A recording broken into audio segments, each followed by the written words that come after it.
सामने है कि राजस्थान में एक राइट टू हेल्थ बिल लेके के आए हैं और वो राइट टू हेल्थ बिल जो है बिना सोचे समझे उठा करके और डॉक्टरों के सिर पे पटक दिया है। और उसको पटकने का सीधा सीधा एक ही कारण है कि चुनाव सिर पर आ गए। काम इन्होंने दिल्ली का किया नहीं, स्वास्थ्य के लिए कोई इंफ्रास्ट्रक्चर नहीं बनाया, कोई नए मेडिकल कॉलेज नहीं खोले, कोई इंस्टीट्यूशन नहीं खड़ी की, सारी की सारी जिम्मेवारी प्राइवेट डॉक्टरों के पास डाल दी, जबकि प्राइवेट डॉक्टरों को एक नए पैसे की सुविधा नहीं मुहैया कराते। अब किसी के कोई इमरजेंसी ये भी नहीं बताया भी इमरजेंसी क्या है। अब इमरजेंसी होगी तो उसके ऊपर जो खर्चा लगेगा, जो उसके टेस्ट होंगे, जो दवाइयाँ होंगी, ऑपरेशन होगा, वो कौन देगा खर्चा? अगर मैं नहीं कर पा रहा हूँ तो मुझे ये मेरे ऊपर है कि उसको गाड़ी करके मैं दूसरे हॉस्पिटल भेजूँ, वो भी खर्चा मैं दूँ। तो इस तरह का न्याय तो कहीं नहीं होता। और ये सिर्फ गरीब आदमियों को बुलाने के लिए है कि अभी आप जाओ वोट लेने के लिए कि आप किसी डॉक्टर के पास जाओ, आपको मुफ्त मुहैया की जाएगी। पहले जितनी इनकी स्कीमें चल रही हैं उनमें क्या हाल है आप देखो। कोई बजट के अंदर हेल्थ का कोई प्रोविज़न है? और फिर हेल्थ का क्या होता है? हेल्थ तो अकेले डॉक्टरों की थोड़ी है, हम तो बीमार को सही करते हैं। हेल्थ तो ये है कि आप साफ़ पानी दो, साफ़ सब्जी दो, साफ़ हवा दो। हाँ ठीक है ना। तो बाकी मेरे मित्र डॉक्टर तलवार बताएंगे, इनसे पूछो। देखिए हेल्थ बिल में आखिर ऐसा क्या है जिसको हाँ, देखिए जो उन्होंने कहा है ना, जो उन्होंने कहा है कि कोई भी अगर इमरजेंसी आपके हॉस्पिटल में आती है तो आपको उसको ज़रूरी एडमिट करना पड़ेगा, उसका ज़रूरी इन्वेस्टिगेशंस करनी पड़ेंगी, उसको मैनेज करना पड़ेगा, उसको स्टेबलाइज करना पड़ेगा और स्टेबलाइज करने के बाद उसके लिए ट्रांसपोर्टेशन का अरेंजमेंट किया जाएगा उस जगह पर ले जाने के लिए जो आगे उसको ज़रूरत है। तो इसके अंदर क्या है कि जैसे कि डॉक्टर साहब ने बताया कि इमरजेंसी क्या है वो सिर्फ उन्होंने डिफ़ाइन नहीं किया। पर सबसे बड़ी बात ये होती है कि ये एक डॉक्टर जो है, ऑर्थोपेडिक सर्जन है या गायनेकोलॉजिस्ट है या स्किन का हॉस्पिटल है, वो कोई भी रिफ्यूज़ नहीं कर सकता। अगर एक सिंपल डॉक्टर के पास हार्ट का पेशेंट आ जाता है तो मेडिकली उसको कितना नुकसान होगा? वो 3 घंटे को उसको लगा देता है तो 3 घंटे में जो उसकी आर्टरी खुल सकती थी स्पेशलिस्ट के पास वो नहीं हो पाएगी। पेशेंट कहेगा मेरे को यहाँ रखो जी, मेरे को संभालो। इतनी देर में उसका जो पीरियड होता है जिसमें उसकी बीमारी पूरी तरह ठीक हो जाती है वो नहीं हो पाएगा, उसको पेशेंट को नुकसान होगा। मेडिकली ये डिज़ास्टर है।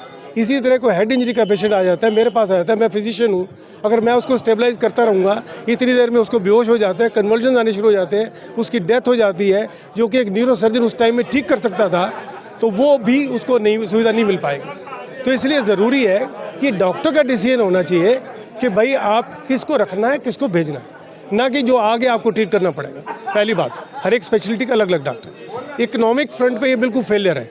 आप ये देखिए कि जो भी पेशेंट आएगा उसकी इन्वेस्टिगेशंस करानी है, उसका ट्रीटमेंट करना है, उसका सब कुछ ट्रांसपोर्टेशन करनी है, उसके लिए पैसा खर्च होता है। इंश्योरेंस कंपनीज जो अपने पेशेंट्स को इंश्योरेंस देती हैं वो 10,000 रुपये से लेकर 30,000 रुपये पर ईयर लेते हैं, वो टू इंश्योर कि भाई उनका मेडिकल ट्रीटमेंट साल भर फ्री होगा। जो गवर्नमेंट है उसका बजट है 200 रुपये, 200 रुपये या कहना इतना ही तकरीबन बजट है साल भर का। एक पेशेंट का, एक पर्सन का बजट का जो है हिस्सा उसके 200 रुपये आते हैं। 200 रुपये में वो क्या ट्रीटमेंट उसका हो पाएगा जो कि 10,000 रुपये या 30,000 रुपये में ही पूरा नहीं हो पाता। इंश्योरेंस कंपनीज भी आधे पेशेंट्स को रिफ्यूज़ कर देती हैं कि आपको एडमिशन की ज़रूरत नहीं है, हमें सबको करना पड़ेगा। तीसरा, इसके सोशल जो है इम्पैक्ट बहुत बड़ा ख़राब होने वाला है, क्योंकि जब पेशेंट को हम कहेंगे भैया ये हमारी स्पेशलिटी नहीं है, आप उधर चले जाओ, इधर चले जाओ, या हम रिफ्यूज़ करते हैं, तो फिर क्या अगर गाइडेंस वो नहीं मानते, वो नहीं बात समझते, तो वो क्राउड इकट्ठा हो जाएगा। वो जो डॉक्टर्स को ऊपर न्यूसेंस क्रिएट करेंगे, हॉस्पिटल में तोड़फोड़ करेंगे कि उनकी समझ से ही परे है ये बात कि भाई यहाँ पर इस चीज़ का ट्रीटमेंट नहीं हो सकता, कहीं और आना चाहिए। तो सोशली, इकोनॉमिकली और मेडिकली तीनों में डिज़ास्टर है।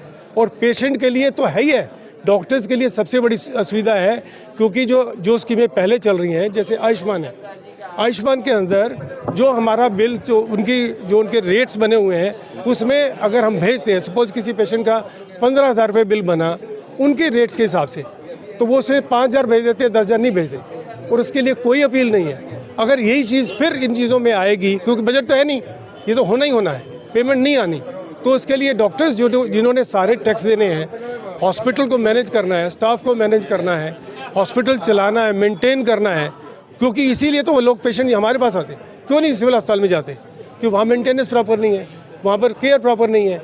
वही हमारे साथ होगा, जब हम कुछ अर्न ही नहीं करेंगे तो हम कैसे सर्विसेज को प्रोवाइड करें? आज आप लोग हड़ताल पर हो, कहीं ना कहीं मरीजों को भी परेशानियों का बिल्कुल बिल्कुल, हम हाथ जोड़ के उसके लिए माफ़ी मांगते हैं। हमने पहले भी इन्फॉर्म कर दिया 48 घंटे पहले कि आप जो भी फैसिलिटीज़ पहले यूज़ करना चाहते हैं कर लीजिए, और कल सुबह से हम अपनी सारी ड्यूटीज़ पे होंगे। हम उसके लिए कितना बहुत खेद प्रकट करते हैं, और हमने जो कोई भी हमारे पास कोई इमरजेंसी कॉल्स आई हैं तो हमने उनको अटेंड किया, उनको गाइड किया। आज सुबह से कम 5 इमरजेंसी कॉल्स मेरे को आई हैं, जो सिविल अस्पताल में भेजा, या उनको कोई गांव में प्राइवेट प्रैक्टिशनर है उनको गाइड कर दिया, भाई ऐसे कर लीजिए, मैनेज कर लीजिए, we are sorry for it. आगे देखो, हमें अपनी फ्रेटर्निटी के साथ चलना है, परंतु हम ये चाहते हैं कि सरकार इस चीज़ को जल्दी से जल्दी समझे और फटाफट हमारी जो मांगों को इसको रोल बैक करे, ताकि हम अपनी ड्यूटी पे जा सकें। कोई भी डॉक्टर ऐसा नहीं चाहता कि वो ड्यूटी पे ना जाए। हम अभी भी दुखी मन से यहाँ खड़े हैं, ये नहीं है कि हम खुश खड़े हैं। हम हमेशा चाहते हैं कि हमारा पेशेंट्स हमारी प्रायोरिटी है, और उसके लिए हम कुछ भी करने को तैयार हैं।